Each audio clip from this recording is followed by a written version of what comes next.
Philip Schofield, he was snapped out and about with Declan Donnelly, his former ITV colleague, and rumour has it, so he had a 4-hour dinner. That's a fact, they pictured him at dinner. But rumour has it that he's plotting a big TV comeback, Alex Armstrong. Well, it might be the abysmal ratings, I think, of this morning are going through since him and Holly have departed. Not saying that I'm a fan, personally. I don't think that he should be back on TV. I think his career is finished. Do you feel sorry for him? No, I don't. No, I absolutely do not feel sorry for him. I feel sorry for his wife, Frank, and his family, who he dragged through it. But no, I mean, I don't think many people want to see him back on it. I think it's over for him. I think you've just got to leave it in the past. He's had a great career, he's made a lot of money, and he's a bygone now, and I think the public want to move on and have new talent. Well, I don't really actually think that this means anything. Obviously, they've known each other for years. They're basically the biggest stars of ITV for so long. Ant and Dec, obviously, we're all familiar with and can't seem to get rid of on our screens every year.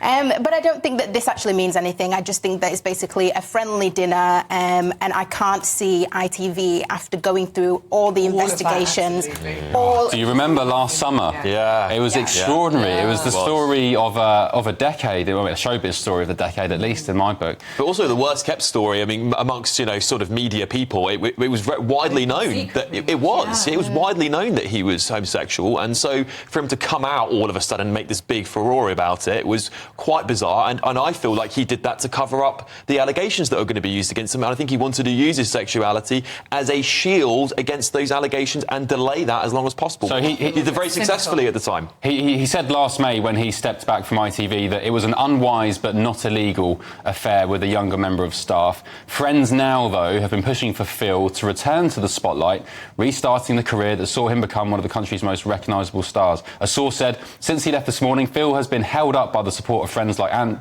Dec and Alison Hammond.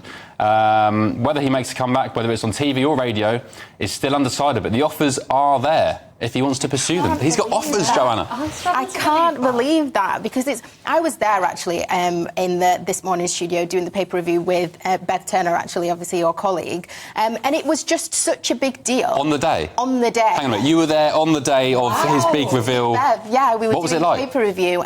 Really intense. We were obviously in the green room waiting, and like you were saying about this potentially being a PR cover-up at the time, coming out in the time that he did, it was very intense. We kind of saw him walk down the hall with his big kind of PR machine and agents, and it was all very kind of choreographed. Yeah. So if I wasn't there on that day, I would have probably been a bit, cynical and saying, he's entitled to obviously come out and be honest about his sexuality. And on that day, I was one of these people that were saying, well, how brave, Yeah. What did Bev say? I want to know what Bev said. Bev said his poor wife. Oh, really?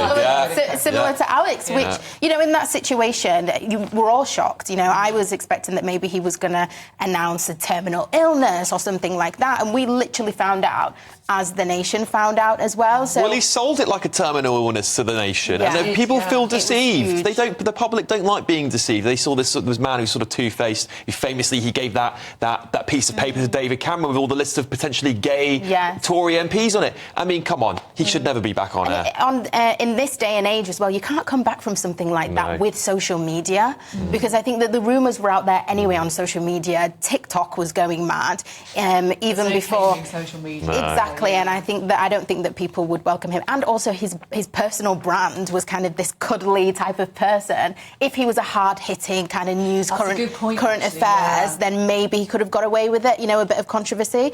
But he's Philip Schofield, who was supposed to be the one giggling. He is uncontroversial. I do from a human perspective, what he did was, morally and societally not right, of course, we get it. But from a human perspective, just looking at someone's downfall like that, I do have some sympathy for him. I'm not saying he should be back on our TVs, but just, it's not nice seeing the real life termination of somebody's career. I don't agree with cancelling anybody, frankly, but I think what the circumstances that followed his resignation were because he was deceitful, and rather than him, as Joanna said, pretending to be this lovely, friendly, welcoming person. That's not the reality of who he was. And I think people want to watch people on TV and just see the true character and not this deceitful. Maybe I'm hard-hearted. I don't feel that sorry for him. I mean, he had a very long, very successful career. He's got a lot of money in the bank. Oh, yeah.